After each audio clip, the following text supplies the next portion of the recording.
What's going on, everybody? Happy Monday. I hope everybody, especially if you're in the southeast watching this, did not have any impact by the storms last night.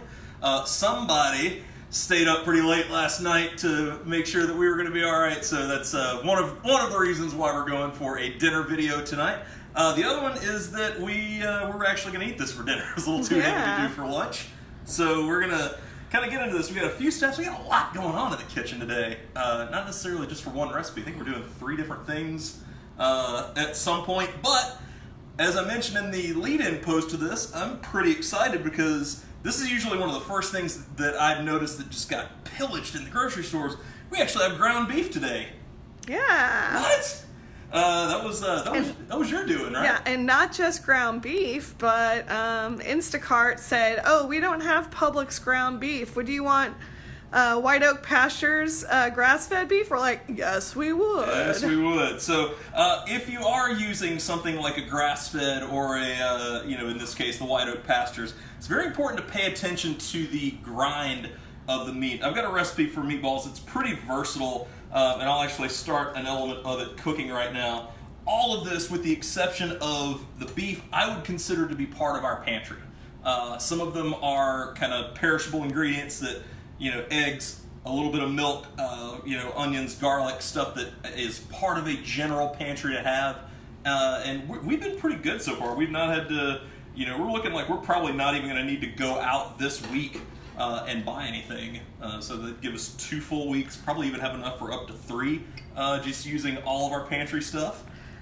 So you mentioned the grind on the beef, so what would you recommend? So this is definitely one of those situations where beggars can't be choosers, because ground beef has not been available in any form, or really any ground meat aside from, I think I've seen the occasional bulk sausage available. I like something that's a little more kind of like an 80-20, and when you see the numbers on there, that's the amount of actual meat to fat.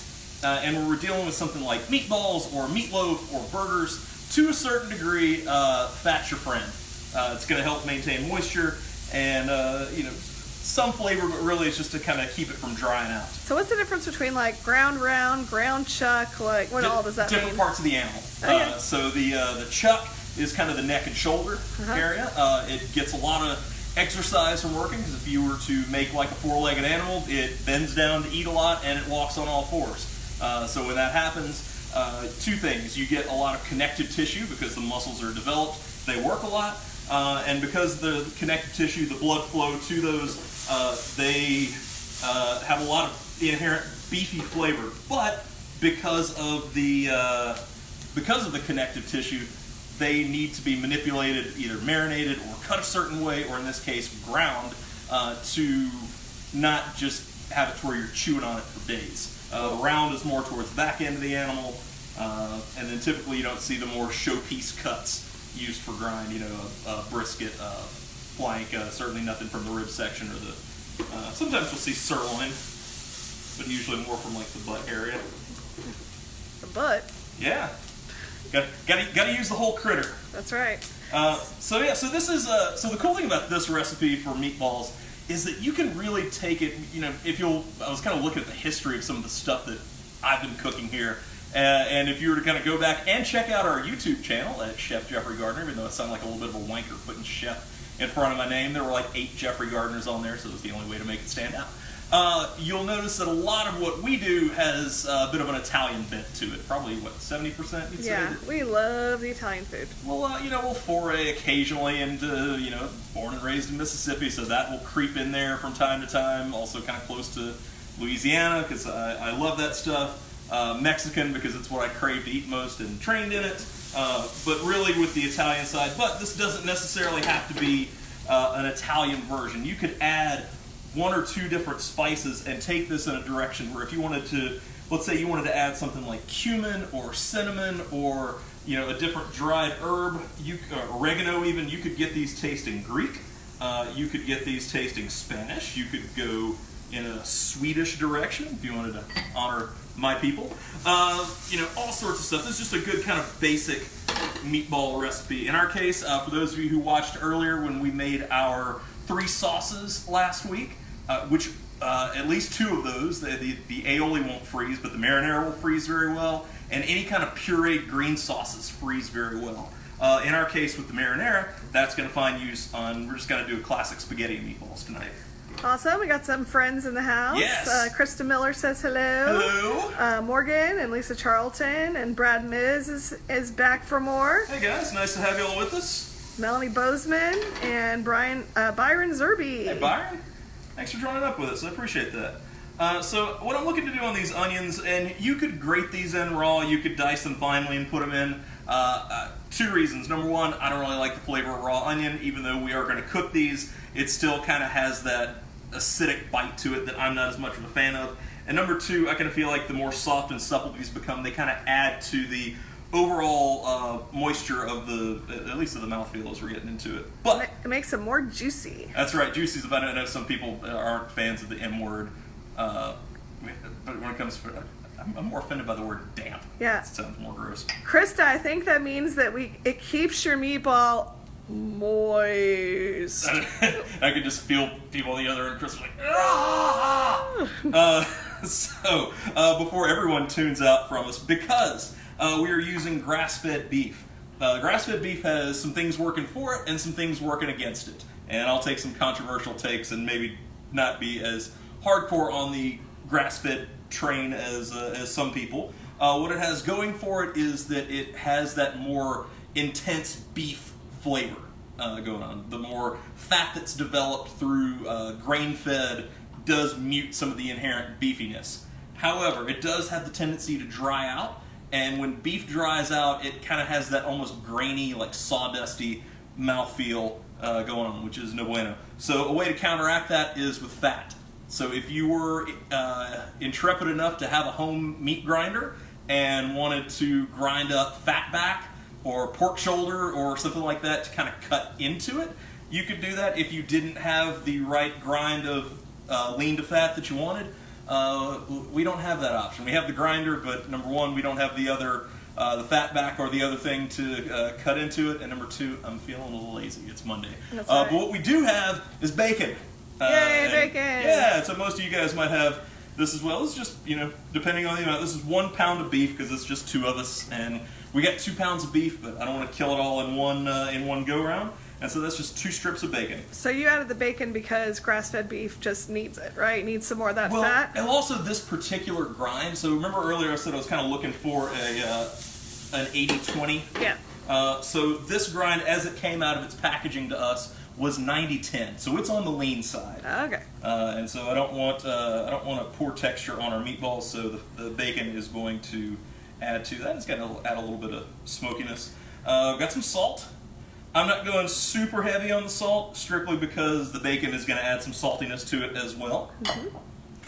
Byron says, watching you cook on these videos brings back memories of you cooking us food from high school senior trip in Panama. I still think about that from time to time if I'm kind of thinking back, all right, how did I get into this? Because it's one of those first times of when you realize, okay, cooking for an audience, there's a certain amount of instant feedback, which in some way kind of translates to hospitality. And I know Byron, who has made his living in the hotel industry, knows exactly what I mean by hospitality. It's something that becomes hardwired into your DNA.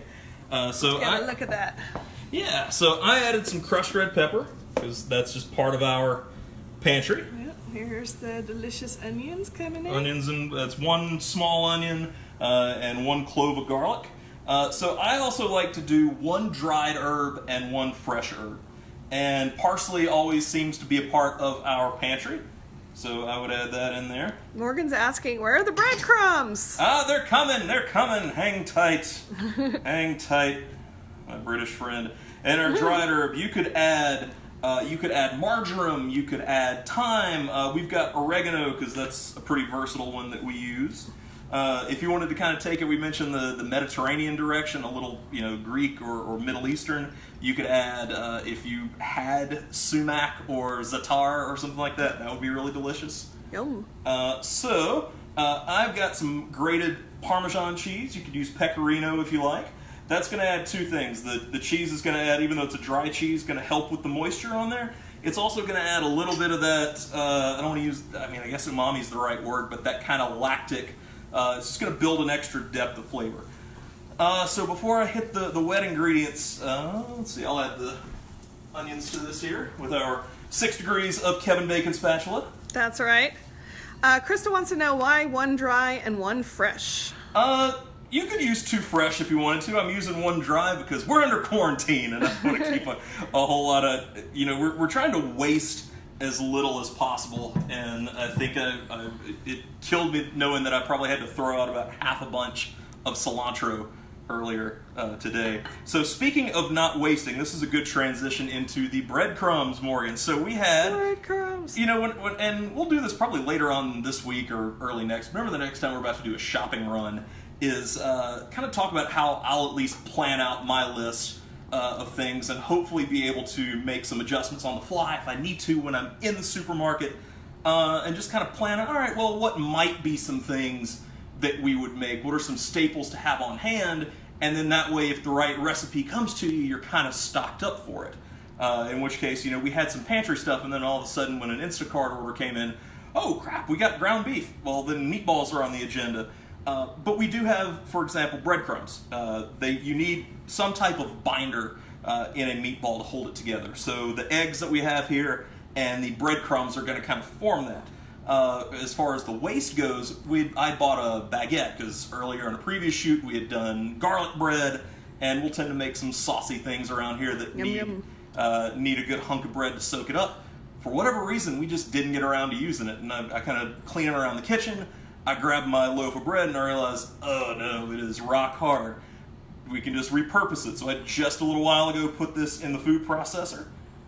So that's from an actual loaf of French bread. That is bread. from an actual loaf of stale bread. If you didn't, if you didn't have that, I know, I'm becoming that guy that, when you see him on the, you watch a cooking show, they're like, yeah, you can just grind up old breadcrumbs. Nobody's gonna do that.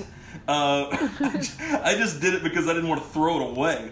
So and we have regular breadcrumbs in the pantry too. Yeah, if you're going to buy one, and these are a much better mixer than the spatula anyway, which I'll get to in a second. But if you don't if you need breadcrumbs and you have the option, try and find panko. It's a Japanese breadcrumb. It's a lot airier, which means it's going to be crunchier. It's not going to be as dense when you try and mix it into things, and it makes a really good crust. If you want to try and bread something. Yeah. Since you mentioned that you were using 1 dry and 1 fresh because of quarantine, what would your dynamic duo be if you could pick any herbs? Really my 2, I would always put fresh parsley just because I think that it's mild, but it adds flavor without taking over. The one that I really got my jollies off on was fresh marjoram. If you can find that, it's kind of almost like a little more of a lemony oregano. Fresh oregano would also be really good. Those would probably be my 2. If neither of those were available, fresh thyme. So eggs are the other part of our binder. Just looking to mix them before I put them in there because I want them to be as evenly blended. Because if anybody's ever tried to make meatballs or meatloaf or something at home and you just crack the egg directly into it, you end up having to almost overwork the meat even just to try and break up the egg and incorporate it in there. Pro tip. That's right. I think I've just cracked the eggs in the past, Yeah, and so because I'm using dried breadcrumbs, I'm also going to add a little bit of milk to this. Going with the other option, if you didn't have breadcrumbs, you could even take just some stale bread. If you plan on making it and all you had was sandwich bread, take 2 slices of white bread or wheat bread or whatever you use. Cut the crusts off, or not. Cut them up into cubes, leave them out, let them get stale, and then soak them in milk. And then before you add them to your mixture, just kind of wring some of the excess milk out. The technical, classical cooking term for kind of adding that together is called panada, which I don't think I've ever had to use. Panada. So I've got my extra breadcrumbs on hand just to, A little extra. Yeah, it's going to be a feel thing, especially since we're doing them from fresh. When we put the recipe up, I've got one from panko that's pretty tested. So I'm just going to kind of mix this all together. I probably should have broken the beef up before I got started, but c'est la vie. A la Julia. This is a work in progress. That's right. Just got to keep going. That's right. And you want your final mixture is going to be fairly tacky. It shouldn't be wet and slimy per se, and if it is, we can always add more breadcrumbs to it. Awesome. If anybody has any questions, we're here. And while he's getting all squishy, I can actually, my hands are clean. This sounds awful while I'm getting all squishy. That's right. So a couple let's- more friends are here. Got Lindy Frank and John Barkell. Hey, Lindy. Hey, John. And Bridget Calloway. Bridget, congratulations on Bridget just became part owner of her business today. So congratulations. Ooh, what's that? Bridget is a phenomenal dentist down in Florida. Ooh, awesome. So looking to get the fat mixed in with the meat. I'm being pretty gentle here. If you can see, I'm kind of almost folding. I'm not squishing together because we're looking to get it incorporated, but not Overworked? overworked. That's right. Because I think my mom would just have us squish it. Yeah. Not squishing. Yeah, I'm kind of going from the bottom. I don't want to have big clumps of breadcrumbs and things hanging out down here. Lift and fold and mix. And then, yeah, kind of what you'll notice if you're working with the grass-fed stuff, too, is it tends to, the meat itself will kind of clump up on itself. So trying to make sure that I don't have any pieces of unseasoned beef. Now, because I've been making this recipe a lot, I kind of know what the salt level needs to be. If you wanted to do a little tester, you could put the skillet back on, take a little tiny disc like this, and just pan fry one and taste it really quick before you committed to making a bunch of meatballs.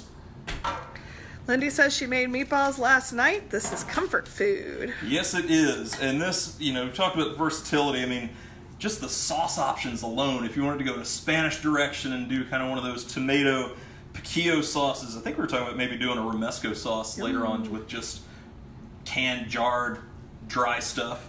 If you wanted to take these in the Swedish direction and you wanted to do like the jam and yogurt kind of combo, this would be really tasty in almost like a stroganoff preparation with like a creamy mushroom sauce and spike it with some sour cream. I love stroganoff. And yeah, so from here, I'm just kind of tediously rolling meatballs. We got a few projects going on. Like, I don't know if you can see that bowl back there, and I'll That's more brioche bread. put it later. Yeah, we decided More brioche. I'm not cool enough to make sourdough like everybody else out there. Or focaccia. Now focaccia may happen. Yeah, we're doing it focaccia. I really like brioche. I think some point this week. I think I have it down for Wednesday. Maybe we'll do something kind of like a creamy tomato soup and some grilled cheese, and it would be nice and bougie to have our own bread. I think grilled cheese day is actually today. So Today? we'll just have to celebrate a little later. Well, look at me being the iconoclast and not following the rules and saying, all right, well, it's grilled cheese day. Well, screw it. I'm going to make meatballs. I don't care. Byron's asking, browning them or just straight in the oven? Great question. So you could do this in either direction. You could fire up a skillet and you could put it on about medium-high heat, get some oil going, and you could brown these. They would be wonderful that way, and then you could kind of pour your sauce over it. Or you can do what we're going to do, and we're just going to go straight into the oven. I'm going to go the oven method, again, for versatility. We don't have a ton of sauce back there. I think we've got about 3 cups. And so if we want to do something later in the week with meatballs and make another sauce with them, or maybe you want to have spaghetti and meatballs one night and you want to have mushrooms, meatball stroganoff or something the next night, or you want to make them smaller and you want to do like Italian wedding soup, then I would go with the oven because then you got the option. Or a meatball sub. Oh, yeah! With our bread that I just ground up into nothing. Yeah, we'll just get some more bread. That's all right. Or we can bake our own. Oh, goodness. No, I was thinking about doing like a panel of van, which is kind of, it's a little bit, it's not quite sourdough, it's not quite baguette, it's just but it does have a sourdough, like a Polish style starter. But to make a really good one, you gotta spend about 5 to 7 days getting a starter together and feeding it. So Morgan asks, is there pasta that are going to go with these meatballs? There is. There will be spaghetti. We'll probably not do that and finish it start to finish because I feel like you guys just stand on me waiting to cook spaghetti. Let's check these little boys out. That looks good. Yeah. It's a little bit of everything, so. Yeah, just nice and rustic. I mean, if it's sticking out the way they're going to cook together, I'm not worried about them looking like they're going to win any presentation awards or anything like that. I really just want them to taste good. That's usually what your approach is normally to cooking. Yeah, because, I mean, you think about all the stuff that I mentioned earlier, the foods that I grew up eating or am drawn to and have cooked in my career. Southern, Creole, or Cajun. Probably a Creole, bad example because it's the restaurant stuff. But so let's just say Southern, let's say Italian, let's say Mexican. That's kind of the food of the grandmas. And, you know, that's the stuff that speaks to me. And how would grandma make hers? And I know mine, at least, would not fuss over perfection of plating or anything like that, or appearances. As long as it tasted good and it made you feel good when you ate it, that's really all it's, you know, what it's all about. And you started cooking with Mama, right? I did. There is photographic evidence of me as 8 years old, sitting on a wooden stool. I think I was stirring chocolate chip cookies. I know I'd have to peel carrots a lot. Those were some formative memories, especially even after school. One of the best. I think I mentioned it in a previous video. Something that I've had a lot of fun doing because there's no work to be had for the restaurant people these days. Is getting on YouTube and looking up old episodes of Great Chefs, Great Cities, and Julia Child, and Graham Kerr, and Emeril Lagasse, and people who really got me into liking food through media. So that's been super fun to watch. Well, what was Mama's best dish? Far and away. She was a really great cook. The one that not a lot of people knew, if you knew my family in Natchez, my grandfather was actually the best cook. He was the one that would get the food and wine subscriptions and would cook the super high-end stuff. But the best thing she would do would be a pot roast. And if she would make it, the best part was when she was making it during the week, and it would take a little while to simmer on the stovetop, and she would take, before the meat was ready, but the gravy was nice and developed, take some of the gravy and just spoon it over white bread, and that would kind of be an afternoon snack. And if I was on death row and I got to pick my one meal that I got to have, it would be essentially debris for beef gravy on white bread. Very good. So that's it. So 1 pound of beef plus all the extras made about 16 meatballs. Yeah. Going into the oven? In there you go. And if you plan on finishing them in the sauce, you can undercook them by a little bit, but otherwise just kind of cook them till they read 155 in the center, and they are good to go. So I think that's it. We're gonna call that a day, and probably get let's look at the brioche. Yeah. Oh, look at that. So this is after second proof. This is after the fridge proof. I'm gonna take this up. I'm gonna clean my cutting board down here, and then so divide this up, form it into balls, bake it into loaves, and have bread. So if you guys ever are enterprising enough and you have the means to make this, Wendy was watching me do it last night. Brioche is 7 ingredients. Doesn't require any starters or fermentation like the sourdough and things that everybody's starting to get on the train. Highly advise you making it if you can. If you have a KitchenAid mixer with a dough hook, super easy. Awesome. You got any other anything else before we That's it. sign off? That's Cool. it. Everybody's excited about meatballs. Nice. I'm excited about meatballs. I think Wendy's excited about meatballs I am. too. So cool. So thank y'all for watching. Thank y'all for the questions, for the kind words. I think tomorrow we had laundry day today, so we'll be rocking our Quarantine Cafe shirt. We'll post the link with the recipe. Please give Kate and Inked Apparel Company some love. YouTube, this will be up on YouTube as soon as we finish editing, and we got some new toys that we're going to play with. Maybe we'll put this on another platform. If you guys want to see us, I know you're watching us on Facebook, so it doesn't really matter, but if you'd like to see us on Instagram, let me know. We may start doing some stuff there. But until then, as we tend to say, stay safe, stay indoors, and wash your hands. See you guys.